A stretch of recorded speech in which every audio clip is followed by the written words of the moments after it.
You find someone is a survivor of gender-based violence. What is it in for this kind of a person? Yes, ndakuja nikupatie chakula, nikupatie nguo, but what next for you? Utarudi tu kwa hiyo unhealthy relationship. Can you paint a picture of what it's like to be a young mother in Mathare? Being a young mother is not easy. Yeah.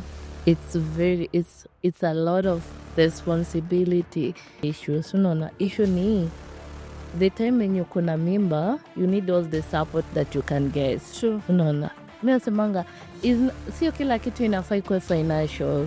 Hadi mtu tu kuwa hapo na wewe, hiyo inakuonyesha, inakupea strength. Hello everyone, welcome to another episode of the Urban Online Show. My name is June, and before we start today's conversation, I want to thank those that have been engaging with our content. But I've realized that you've been watching and not subscribing, so don't forget, after watching and enjoying the conversation, hit that subscription button. So today we are having this conversation, of course, with the hope that you're going to learn or have your opinions challenged in one way or another. So with me is a lady guest. I know. Sorry guys, I'm trying to balance. But with me is a lady guest. I'll allow you to introduce yourself when you wanna feel in either languages. What is your name, where you're from, and then we'll just start the conversation. Hi everyone, my name's Dama. I'm the founder of Young Resilient Advocacy Network, a community-based organization in Mathare, and it's a pleasure to be here today. Thank you. Before we come to your initiative, because I'm going to talk about it in length, so who is Damaris? If you are not like a founder and a CEO. Damaris, who is Damaris? Damaris is a climate advocate. Okay. And apart from being climate advocate, I'm also a youth executive board for a global program called Right Here, Right Now, where we advocate for sexual reproductive health and right of young people in all their diversities. But apart from that, I'm also a mom to baby Sophia, and I just love working for my community, doing advocacy work, and I also love traveling. Yeah, that's Damaris. Damaris loves traveling. Yeah. So you mentioned you are a founder of an initiative, Young Resilient Advocacy Network. Yeah. Network. Young Resilient Advocacy Network. Yeah. What is it about? So, Young Resilient Advocacy Network, also known as YRAN, focuses on sexual reproductive health and right, social accountability, climate change, and economic empowerment. But our biggest focus is on young mothers, because you find in our community, young mothers are the ones who are many, and yet they are marginalized. You find there are less opportunity for young mothers to even be engaged, be it in decision-making processes, be it at home, like the basic, basic leadership at home, and also opportunities that usually comes at our community. They're not given consideration, and you find these young mothers are at the forefront of gender-based violence. So when why did you, apart from, is it because you're also a mother, or is there something that drove you to make sure that your initiative is focusing on young mother? Was there a particular experience uliona ukasema, if I bring this initiative, it will do this to these young mothers? So, when I started Young Resilient Advocacy Network back in 2023, I wasn't a mom, but I was passionate about young mothers, because before I used to be a mobilizer. So, mobilizer for an organization which focuses on young mothers. But you find at the end of the day, yes, you're giving them food, you're giving them clothes, but what next for them? You find someone is a survivor of gender-based violence. What is it in for this kind of a person? Yes, ndakuja nikupatie chakula, nikupatie nguo, but what next for you? Utarudi tu kwa hiyo unhealthy relationship. So napata by then, I used to have like 150 young mothers. and they were below 24 years. It was very frustrating because in terms of information, hawana information, they're just there. Yule mtu mwenye akipewa unga moja anashukuru, sunaona, na akona familia. Unapata young mother ni mtu ni msichana ni 17 years, already akona watoto 3, unaona. Inaonyeshana hapo hata in terms of information hakuna empowerment. Na hakuna organization yenye ina deal na young mothers. Hata kama hiyo organization itakuja ilete unga, ilete nguo, but wataenda, hawa mama wataachwa na nini? Ndio nikafeel it will be good for me to start my own initiative that will majorly focus on young mothers. But as much as we are empowering them, but also the aspect of economic ni important. Ndio kwa maana tukaanza hiyo recycling project inaitwa Eco Empower Her, where our young mothers tunawatrain ku recycle hizi ni car tires kutengeneza furnitures kama kiti na coffee tables, na apart from that pia tunawafundisha kutengeneza handbags. Hiyo ndio iko ni part of our plan. Unapata the more unatengeneza kiti, ikiuzwa the certain percentage inaenda kwako, unaona. So hata ukitengeneza viti 5, mshahara tunapata. Now, what is the process now that you have this initiative? What is the process of a young mothers get on board with your initiative, the Eco Empower Her? Yeah. For now, we have 30 young mothers that we are working with closely, because bado hatuko ina capacity ya kuchukua wengi, because at the end of the day mtu atataka something, unaona. Na itakuwa kila siku, kuna siku zenye tunapata na kuna siku zenye tunakosa. Na juu sisi sio kampani kubwa, so tunafocus more on order. Mtu akioda tunaita young mothers, kama ni 5 wanakuja wanatengeneza, kama ni hizo viti tunauza, pesa ikitoka mtu anapata yake, unaona. So for now tuna work too closely now 30 young mothers. 30 that you identified from the start, umekuwa mkiwork na the journey. Can you like paint a picture of what it's like to be a young mother in Mathare now that you're working with young mothers, like the daily life? For someone that is listening, because I know there are people that wonder how does a young mother survive in the informal settlement? Honestly, being a young mother is not easy. It's a lot of responsibility, even to me myself, because the time that I got pregnant, it was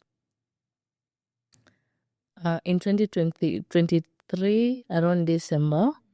I was pregnant, and it was like, you see, everyone was just judging you. So najua at the end of the day wanashanga, Dama na hiyo empowerment yote, and you're like, why? You just don't know the story. So nunambiwanga, don't judge a book by its cover. Yes, in public mtu anaweza kuwa strong, but in private you don't know the struggle that people are going through. Even me myself, hiyo time nikipata mimba, it was really tough, because nilipata mimba, I was alone. Sikuwa na huyo baby daddy, tulikuwa tushako sana. Ndio nika realize nimepata mimba, unaona. But nilimwambia kukataa, unaona. Hata hiyo sio issue, unaona. Issue ni the time when you kuna mimba, you need all the support that you can get. Unaona. Mimi nasemanga, sio kila kitu inafai kwa financial. Hadi mtu tukuwa hapo na wewe, hiyo inaponyesha, inapea strength. Unapita unasikia community talking about you. Na during that time ndio luckily nilichaguliwa kuwa youth executive board wa hiyo Right Here Right Now tour program. Na nilijua nikiwaambia niko na mimba, mimi nimeuma nje. But luckily hiyo program ni a very youth friendly program. Walinichukua, walinimentor, unapata hadi wakiwa na programs wanaensure ndio uko na mimba but you can still participate. Kama ni kutravel, wanakubali cater for all the responsibilities hata ya mtoi, unaona. Na ikanishikilia but mentally bado haikuwa rahisi, unaona. Cause hiyo ni temenye job ilikuwa imeisha. So unafikiria ndio hii nyumba, ndio mtoto anafaa azaliwe. Uko karibu kuenda hosi, pumwani pia ukienda, bills tu zinakam everywhere, unaona. Hauna hata ule mtu mwenye anakuambia, hey, unajua je Dama, nakushikilia mkono during this time, then you'll be fine. So ni wewe. Plus mimi nilikuwa na stay na shangu na mamangu. Na tuko that close. So ilikuwa inafika saa zingine usiku you just cry, you vent. Ndio ikutoke tu kwa roho. Then nasema tomorrow itakuwa better. Until nikazaa. Kuzaa tena another journey. Unaona. But nilisema since I know struggles zenye young mothers wanapitia, juu sahii siwezi sema ati ni kama kitambo ndio likuwa nawashughulikia basi kwa young mothers, but sahii juu najua the experience what is ni nini kwa young mothers, so inanifanya hadi nakuwa frontline, nakuwa that passionate to advocate for their rights. Unaona, sahii mtu akikuja akiniambia hii nasema enyewe ni ukweli, what can we do? Unaona. Wow, that is your story, and they're like similar stories of, let me say, the 30 that you're working with, the 150 that you had when you're mobilizing, and a lot that are in the informal settlement. Umesema ukianza ulisema kuna ile point kuna nakuja nakwambia na hii empowerment. So how do community expect an empowered girl to, sijui venye hiyo swali nitauliza, like anajaribu kuangalia the stigmatization that comes with you've been there for the community. I've know you've been working with the community for a long time in different areas, and then now you become also pregnant, which the community did not expect. So how do they support, or how do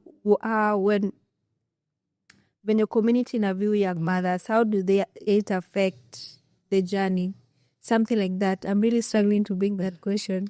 Venye tu nilisema previously, community kwanza ikishajua, unajua space yetu ya advocacy, unachukuliwa kama threat, because you know about your rights.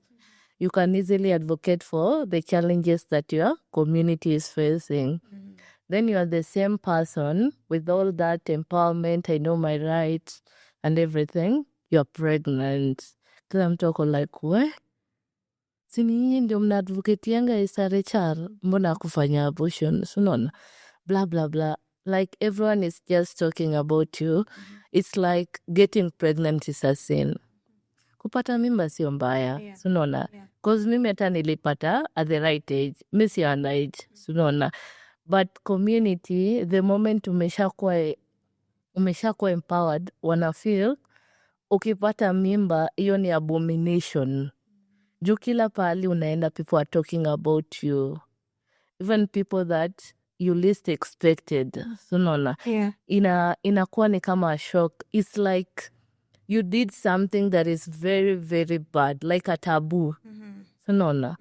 Juu mi kuna spaces zenye nilikuwa naenda, hadi nilikuwa tuna feel left out because I was pregnant. Hadi ikafika time I had to take a break from everything, from advocacy, from going to community engagement forums. I just needed my own space. Hadi sikuwa naenda kwa any organization. Nilikuwa tu nakaa nyumbani, mimi najiplan to for what is to come. Yeah. So there is that judgment when a girl that is viewed to be empowered ends up getting pregnant. Nobody wants to know the story behind it. Yo, umepata mimba, wewe ulikuwa unatuambia stories za SRHR. So despite easy challenges that are there, and no challenges being that you can't really dive into, it might get so personal. So what dreams do you feel that these young mothers hold on to that makes them not to give, from the aspect of from getting pregnant to because there is one getting pregnant, because there are a lot of young people that got pregnant, they opt to abort, and hiyo stood from kupata mimba to kubeba to kuzaa to kulea. What dreams do you think these young mothers hold on to? Me, based on my experience working with young mothers, I feel like these young mothers, what they need the most is someone who is there, someone who can give them a listening ear. And that's what we do at Young Resilient Advocacy Network. We used to have a group therapy session where we will call like around 10 young mothers and just sit down, talk about their challenges, what they are feeling, because it's also a good way of getting advices from each other. So unapata kama tuko wakumi hapa, mi nakuja nasema, hii ndio kenye nimekuwa niki-experience for this month. Huyo mwingine anasema, na unapata at the end of the day mnashare similar challenges.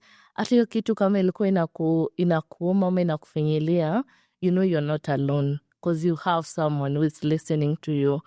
And another thing, pia sisi kenye tunafanyanga sana sana, huwa tuna fundraise, then resources zenye tunapata, at least to ensure that we do something for the young mothers. Ndio unapata hadi naweza sema leo nataka forum na nataka 100 young mothers na wanakuja. Juu wanajua kitu ikitokea, I'll definitely reach out to them. Tunaona capacities strengthening zinatokeanga za other organization.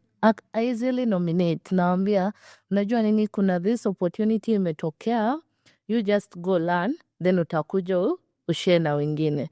Unajua pia challenge inatokeanga kama mtu hajapata platform. Ako stuck to one place. But akienda let's say kama hoteli kama Ngong Hills ama other hotels, aone venye people are talking, are sharing out their issues, their opinion, hadi na motivate. Anajua, kwa hivyo, hadi si tunaweza enda such places. Unaona? Na pia, huwa tunafocus sana na ku-amplify their voices in decision making.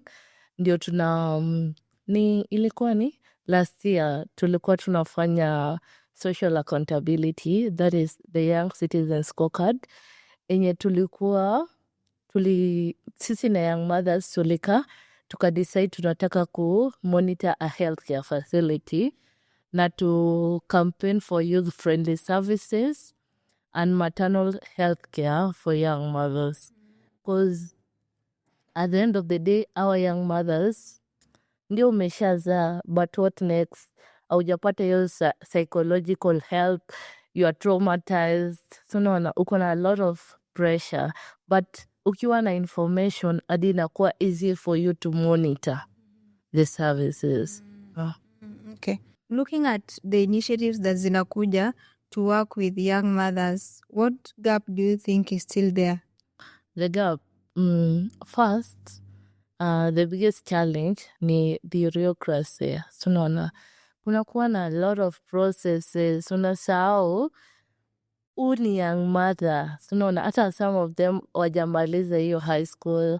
Then qualification ama vitu documentation zenye mnaitisha, hata sisi kama CBO maybe hatuna. So unaona, hadi ina make it difficult for that young mother to even be part of that process. Junapata you can get a good opportunity, but the qualification yenye wanaitisha hadi mama yakwambia, ni mtoto ndabaia diaper ama ni hapa nda invest resources zangu. So unaona, juu pia kuna kuanga ile fear ya what next?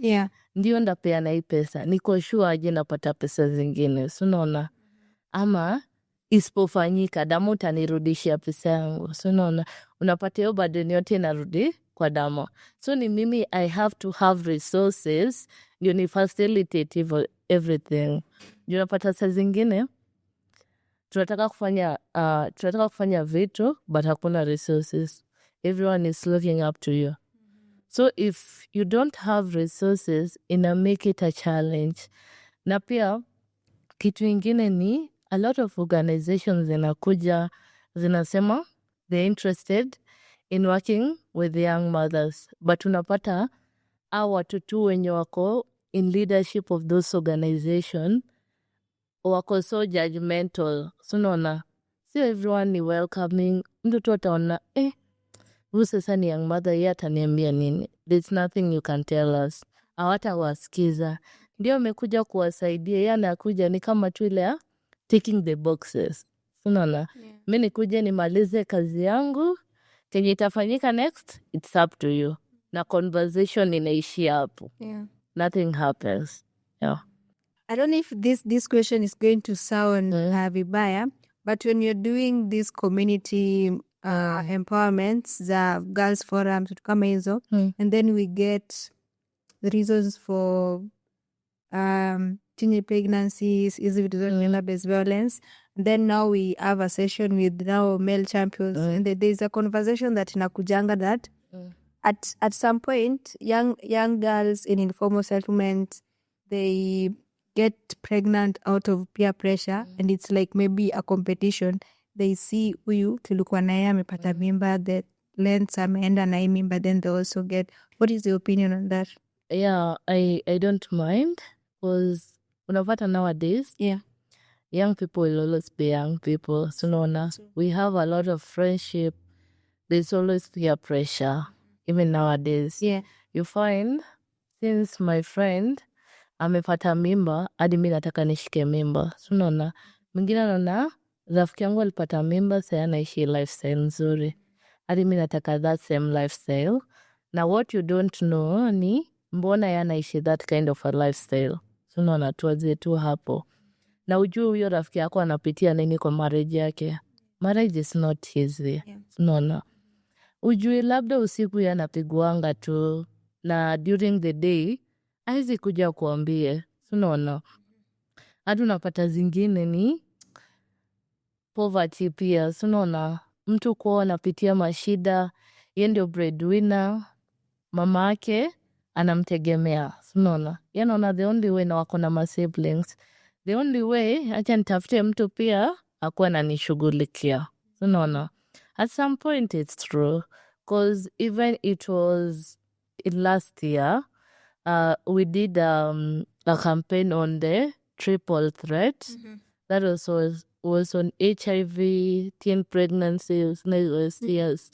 Tunapata young people even below 20 around airbase. Tulikuwa tunafanya dia huko airbase, unapata hao ndio wana lead hizi HIV cases, teen pregnancy. Unaona, watu hadi saa hii siwezi sema people are not empowered. Watu wako empowered, but with the kind of economy that we have, they are doing everything and anything to survive. So unaona, ndio na feel to ndio the only hope.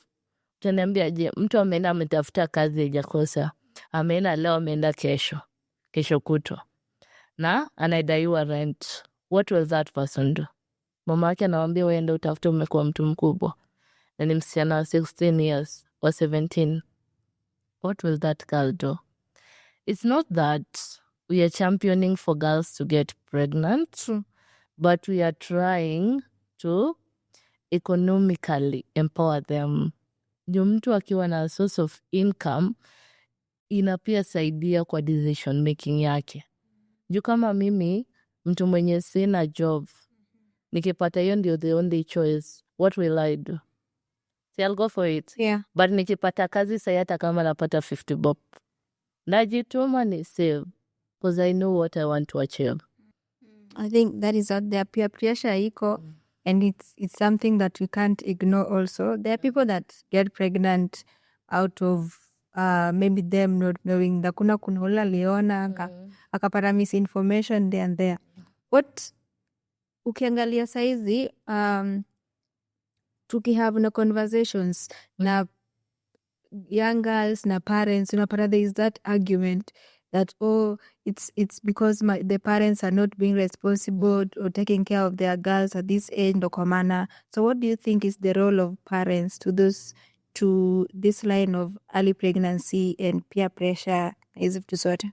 What I can say about that is that we as the community, we need to have a lot of intergenerational dialogues and start having like tough conversation on sexual reproductive health and right. Because most of our parents rarely talk about sex.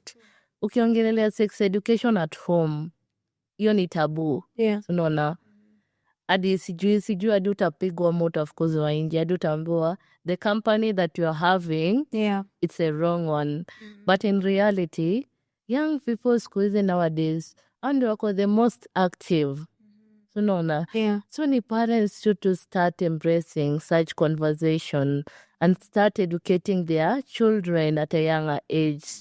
If you do this, you're going to get someone pregnant or you're going to get pregnant. Unaona? Ni mtoto hata at the end of the day akifanya asiseme ya kuambiwa. Ama asianze kublame mzazi wake. Parent amesha play part yake, now it's up to the child. Ukifanya, ujue, it's on you. Don't blame anyone. It's your own decision. And it has consequences. So kama wazazi wataanza kuembrace such conversations at home and start educating their children, it will be better.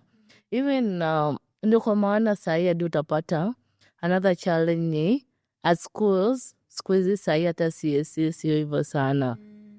Yeah. You can't talk about sex at school na ni mbaya cause hao watoto wa primary hao ndio wako active. And they're sexually active. Yes. So unaona pia sahi kuna technology.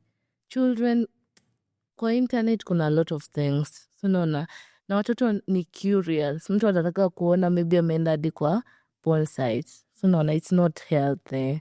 Ni measures gani wazazi pia wanaweka. So unaona kwa simu zao ndio hadi ya watoto. Unajua the moment umekuwa open and you share information to your child, inakuwa much easier. Unajua mtoto akisha interest yako ni hivyo. So before hata make anything, atakuwa na kuconsult kama mzazi.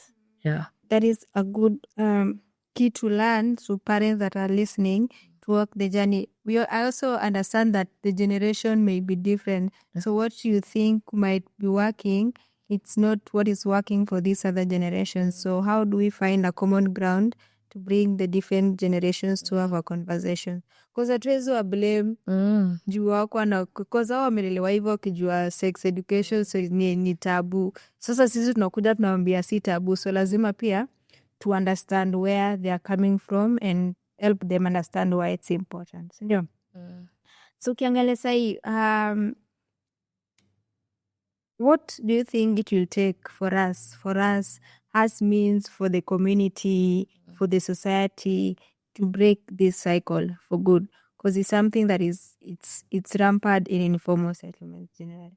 For now, what we need to have is a lot of community dialogues na hizo intergenerational conversations.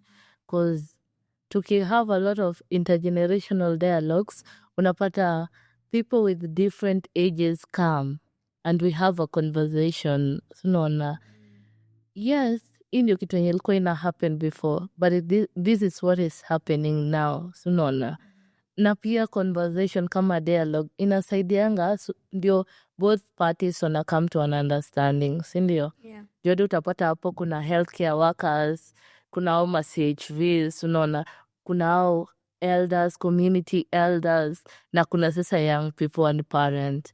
They have a conversation. Why is sex education such a taboo? Unaona, ni nini, what are they doing wrong? Unaona, because unapata wakiwa tu na common understanding, it makes it better. Nita mzazi anajua, by the way, venye tulikuwa tunafikiria, tulikuwa tunawajaji sana. Unaona, we need to do things this way.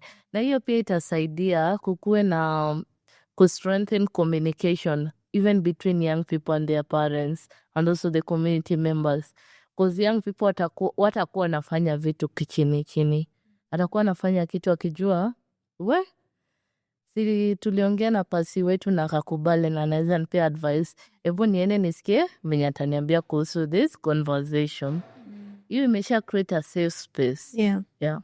what is one thing that when you look at what you're doing with your initiative, Wairan, what gives you hope, like in the amidst the challenges that you're facing? Because unasema for you to get these resources to these 30 young mothers, lazima upate order and then waite. Sometimes ukipata order, it's not our 30 wote wanakuja wanatengeneza, maybe 5.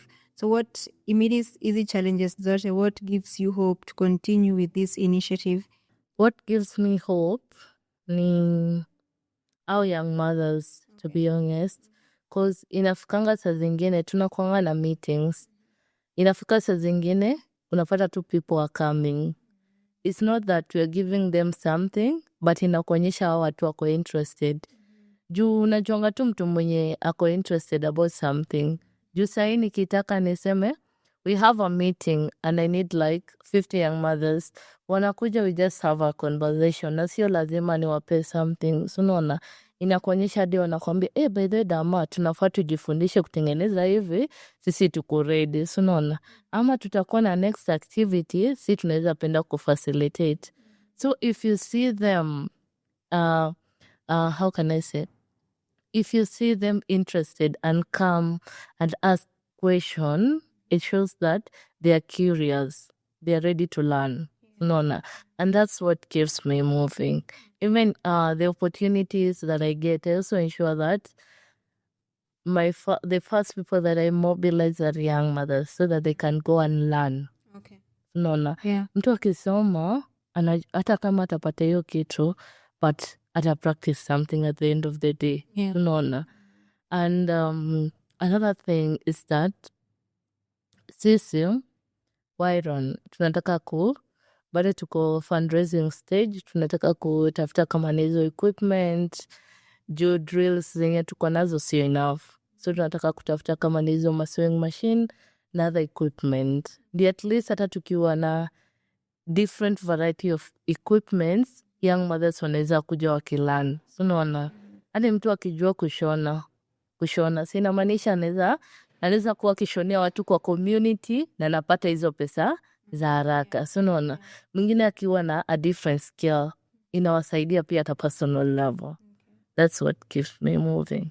Talking of resources, what is one thing that ukipata sahi as Wairan will really mean a lot to your initiative? For now, the one thing that sisi tukapata, sisi tunataka tu ni hizo sewing machines. Okay. Tukipata sewing machines na tukipata material, we are good to go. Nataka kuanza programu yako. Ama ni so already have. Tuna kwa hiyo iko empower ni ya kutengeneza hizo furnitures. But sisi tuko na our own designs of making furnitures, because tunataka materials kama unaona kama hii coffee table for instance, tunataka kama hizo marble, tunataka hizo glasses, tunataka ankara. So unaona, because we already have a design ya products zenye tunataka kutengeneza. Na hiyo sewing machine itakam in handy because kuna vitu zitakuwa zinashono. So apart from making furnitures, pia kuna bags, unaona, pia kuna dresses. Ndio hata hao young mothers wakuwa na earn something out of it. Yeah. Okay. Tupateni sewing machine, tupe Dama, mapelekee the 30 young mother that she's working with, waanze kushona. Wanajua kushona ama there is... So kwa group yetu, kwa the team that I have currently, tuko na mwenye na focus na hiyo carpentry, mwenye kuna skill in carpentry, na tuko na pia mwenye kuna skill in tailoring. Okay. Yes. So anaweza... So we are covered. Yes. Okay. So ni mashini tu mbipewa hii. Iko sawa. Sawa. So if you could like speak directly to a young mother that is listening right now, that ajui what to do, like maybe ndamepata the news, she's pregnant, or she's already walking the journey, what is one thing that ungependa kumwambia? Mi kenye naweza penda kumwambia ni don't give up. Okay. Unaona, mtoto ni blessings. Ndio najua it's not easy being a mom because of mental challenges. Unaona, but at the end of the day you're not alone. Yeah. Sisi kama White and Young Resilient Advocacy Network, we love receiving guests. we have a space yenye unaweza kuja, unaweza reach out, a safe space. Hadi unaweza meet na other young mothers so that you can share your experiences. Tusaidiane tu. Hata kama sio financially, pia hiyo tu speak up something good. So don't give up. Yeah. Looking at maybe 5 years or many years coming, how do you vision Wairan? Our long-term vision is to have a workshop, our own workshop, where we'll be empowering as many young mothers. So we'll start with the 150 that we have and create employment for them. Unaona, hiyo inamaanisha tutakuwa na a lot of equipment, kama ni hizo sewing machines, kama ni hizi marbles, unaona, a variety of equipments. Ndio young mothers ataki kuja kwa program yetu atoki venye alikuja, unaona. And we also create market for them. Unaweza kuwa unatengeneza products but una market. Yeah. We ensure that we make market for you so you can start earning. Yes. The question nimefikia tu sahi. There was a forum I was in, na pia ulikuwa that Abel alikuwa kwa hiyo forum, and when you had a chance to speak, you were so bold into asking Abel kama anaweza kuja kubuy your products.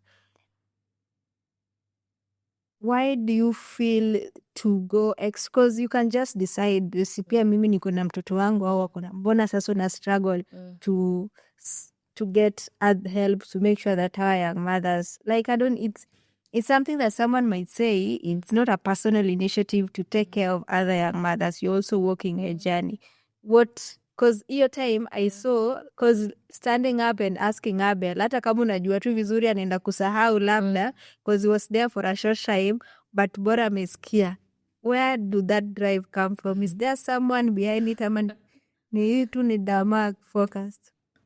So, what I can say, ni personal initiative. So, unaona, everything starts with interest. Interest yako ni gani? Hadi we niko sure you have your own interest.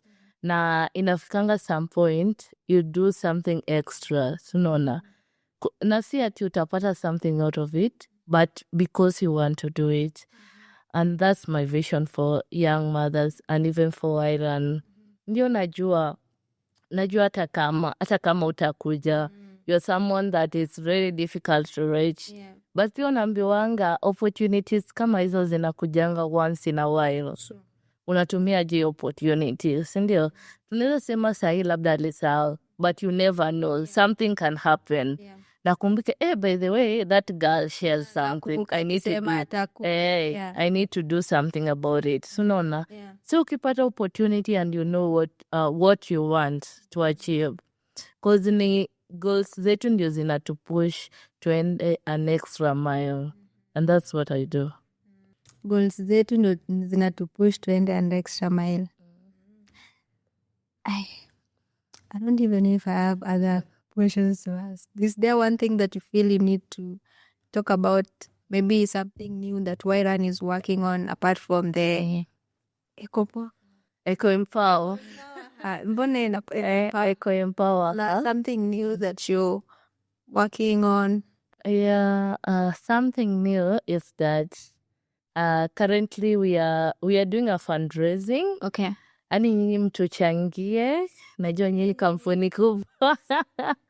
Yes. We are planning to have an exhibition in August. Okay. And we are currently mobilizing girl and women-led organizations that are dealing with climate innovations. Wakuje tu waonyeshane products zao, unaona, zenye wanatengeneza kwa communities, especially young mothers. Na so far tumepata girl-led na women-led organizations zenye ziko very much interested, but hatuwezi anza immediately baka tupate resources, because we are envisioning to have like 300 young mothers wenye atakuwa kwa that specific exhibition. We are also envisioning to bring other organizations and other people on board so that ikuwe pia a networking space. Because at the end of the day, exhibition iki happen, what next? Okay. So no, now. Yeah. We want to build partnership. We want to build collaboration, not only for Young Resilient Advocacy Network, but also for the young mothers that will be present that day. Yeah, that's what we're working on. It's coming. Is there a specific date that Msha set? Bado tuja set date because tunatafuta hizo resources. So tukipata resources and more partners when you are interested. What are some kind of the resources? Maybe mtu anaweza sikia anasema me I can give this. So for now tunataka resources inaweza kuwa in terms of hizo materials za young mothers wenye tuko nao watengeneze vitu kama ndizo furnitures, hizo bags, coffee table.